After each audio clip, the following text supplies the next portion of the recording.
Welcome to Kenton's videos. Enjoy the video.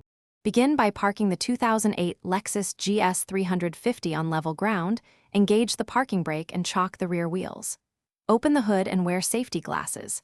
Allow the engine to cool for at least 30 minutes to avoid burns. Using a 10 mm wrench, disconnect the negative battery cable first to prevent short circuits and accidental ECU damage. Keep the cable clear of the terminal. Gather tools, 3/8 drive ratchet, 14 mm and 12 mm sockets, extensions, breaker bar, belt diagram or phone photo for routing reference. Locate the serpentine belt and the spring-loaded tensioner. Insert a 14 mm socket on a breaker bar into the tensioner square hole and rotate to relieve tension. Slide the belt off the alternator pulley and rest the belt where it won't fall into the engine. Disconnect the electrical plug on the rear of the alternator, then remove the main charging lead by loosening the nut with a 12 mm socket.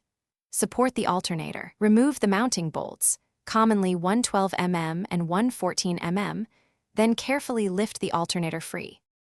Place the replacement alternator into its bracket and align the bolt holes. Thread the mounting bolts by hand to avoid cross-threading.